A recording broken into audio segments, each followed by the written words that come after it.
हरे कृष्णा।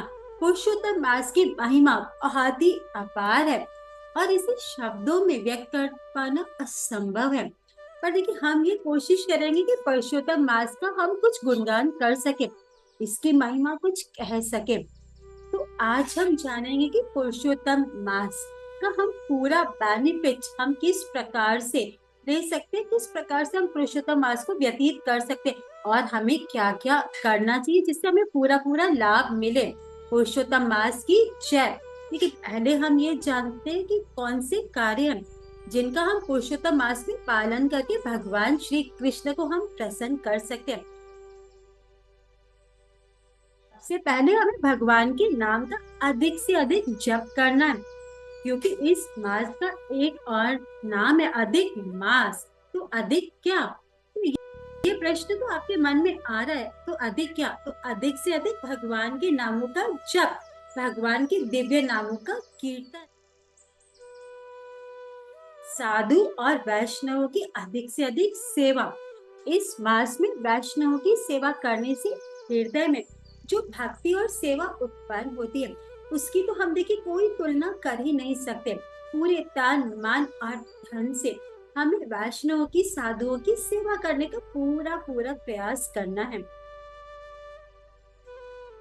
तीसरा, भगवान के विषय में श्रवण, अधिक से अधिक श्रवण करे, श्रवण को बढ़ा दे। भगवान के किसी शुद्ध भक्त के मुख से जब आप भगवान की महिमा, उनका गुणगान जब आप सुनते हैं, तो आप भगवान की उपस्थिति का अनुभव कर पाएंगे। भगवान को फिर आप अपने आसपास देख पाएंगे, महसूस कर पाएंगे भगवान को अपने आसपास, और भक्ति करने की आपकी इच्छा और दृढ़ होती जाएगी। चौथा, भगवान श्री कृष्ण के अति प्रिय भक्ति प्रदायनी तुलसी महारानी की आरती करनी और उनकी परिक्रमा करनी है। भगवान को प्रसन्न करने का मार्ग बहुत सरल और आसान हो जाता है यदि हम पहले भगवान के भक्तों को प्रसन्न करने लग जाते हैं। तो ऐसे कि हमें कहीं बात ध्यान में रखनी है, तुलसी महारानी की पूरी निष्ठा श्रद्धा से सेवा करनी है। और पांचवा, हमें ब्रह्म मुहूर्त में उठना ही उठना है। देखिए, आपको लगेगा कि ब्रह्म मुहूर्त में तो नहीं बाबा, नहीं हम तो नहीं उठ सकते। देखिए, आप कोशिश करिए और फिर कुछ दिनों में आपको ये बहुत सरल लगने लग जाएगा। और ब्रह्म मुहूर्त में जल्दी उठ के देखिए 3, 3:30 बजे उठे और फिर स्नान करें। देखिए, घबराइए मत, कोशिश करें, प्रयास करें, ये व्रत आप जरूर ले और पूरा करें। देखिए, पूरा करने के लिए आप प्रयास करेंगे तो सफल जरूर होंगे। तो देखकर जो हमें करना है, अब हम ये देखेंगे जो हमें नहीं करना है। देखिए, बहुत ध्यान से सुनिए। सबसे पहले वैष्णव अपराध नहीं करिए, वैष्णव के प्रति कोई भी अपराध ना करें। जैसे किसी वैष्णव की निंदा ना करें, वैष्णव में कभी भी दोष ना देखें। क्यों?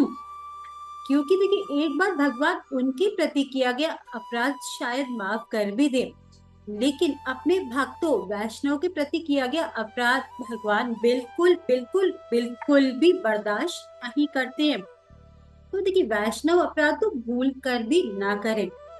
और इन अटेंटिव चैंटिंग, यानी जो हमारी हैबिट है ना कि एक हाथ में हमारी माला रहती है और दूसरे हाथ में मोबाइल, एक हाथ में माला, दूसरे हाथ में कोई खाने की चीज, या एक हाथ में आपकी माला चल रही है और दूसरे हाथ में हमारे टीवी का रिमोट होता है ना। तो देखिए, ऐसा बिल्कुल भी मत करिए। ये भगवान नाम के प्रति अपराध है, इसे नाम अपराध कहते हैं। नाम अपराध बिल्कुल बिल्कुल भी ना करें। तीसरी बात, देर तक सोना। पुरुषोत्तम मास में देर तक सोना एक गुनाह है। जो पुरुषोत्तम मास में देर से उठेगा, उसे भगवान की कृपा, उनका आशीर्वाद, उनका संग भी देर से मिलेगा। नाउ चॉइस इज योर्स, निर्णय आप ही लें। सुबह उठने में देर ना करें। चौथी बात, पुरुषोत्तम मास में नॉनवेज खाना तो छोड़े, यह तो असुर खाते हैं। नॉनवेज तो छोड़े, हमें प्याज लहसुन भी नहीं खाना है, तामसी है देखिए। तो इन चीजों को आप देखे भी ना।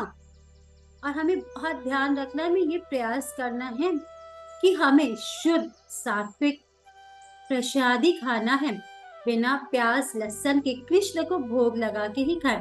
थोड़ी करे देखिए, कृष्ण आपके साथ जरूर देंगे। और पांचवी बात, क्रोध यानी गुस्से से बचना है। यह तो ब्रह्म मुहूर्त में भी उठने से ज्यादा कठिन लग रहा होगा आपको, लेकिन करना तो पड़ेगा। विश्वास करें, यदि आपने पुरुषोत्तम मास को अधिक से अधिक नियमों का पालन करके, तो लाभ ऐसे मिलेंगे जो रहेंगे जिंदगी के साथ भी और जिंदगी के बाद भी। ध्यान रखना। देखिए, ये मत सोचिए कि ब्रह्म मुहूर्त में हम किस प्रकार उठेंगे। बहुत सरल है। आप ऐसा कर सकते हैं, 3:30-4 बजे उठ जाए। ये इतना डिफिकल्ट नहीं है। अब इतना जल्दी नहीं उठ सकते, तो उसके लिए क्या करना है, रात को आप जल्दी सो जाए, 9, 9:30 मैक्सिमम। तो फिर आपको सुबह उठने में कोई परेशानी नहीं होगी। और ब्रह्म मुहूर्त में बहुत आसानी से उठे, भगवान के नामों का रटन करें बहुत ही ध्यान से। मोबाइल को अपने से बहुत बहुत दूर। देखिए, हम नाम से क्या कर रहे हैं, हम खुद को चार्ज कर रहे थे। जो आपका मोबाइल है, आप उसे भी चार्जिंग पे रख दें। और सेकेंडली, फिर हम ब्रह्म मुहूर्त में उठ के चैंटिंग करेंगे, मंगला करेंगे। स्कॉन मंदिरों में जा सकते हैं, अर्चा विग्रह के दर्शन कर सकते हैं। साधु संग जरूर करें, वैष्णव की सेवा अवश्य करें, धाम यात्रा करें। कोशिश करें कि वृंदावन धाम, मायापुर धाम, द्वारिका, जगन्नाथपुरी जाएं। बहुत ही महत्व है पुरुषोत्तम मास। देखिए, 3 साल में आ रहा है। कार्तिक मास की जितनी कृपा भगवान हमें देते हैं, वही कृपा हमें इस पुरुषोत्तम मास में मिलेगी, कई गुना अधिक होकर। अधिक मास जो नाम है, तो कृपा भी भगवान यदि हम पर प्रसन्न हो गए, और आप में यदि भगवान ने देखा कि आप तो बहुत ही अच्छे से श्रद्धा निष्ठा विश्वास के साथ कृष्ण को प्रसन्न करने का प्रयास कर रहे हैं, आपके अंदर भाव है, तो देखिए, जो हमारे कृष्णा है, वह तो भावग्रही जनार्दन है। वह हमारे भाव देखते हैं। भाव जागृत करें, सब कुछ बहुत सरल हो जाएगा। और हमारे चैनल के साथ जुड़े रहे, फिर देखिए आपकी कॉन्शियसनेस, आपकी चेतना कैसे बदल जाती है। आपकी चेतना जो इस मटेरियल वर्ल्ड में जुड़ी हुई है, इस भौतिक चेतना जो आपकी है, वह आपकी बदलकर हो जाएगी कृष्णमयी, कृष्णा कॉन्शियसनेस हो जाएंगे। आप चेंज खुद ही महसूस करेंगे। हरे कृष्ण।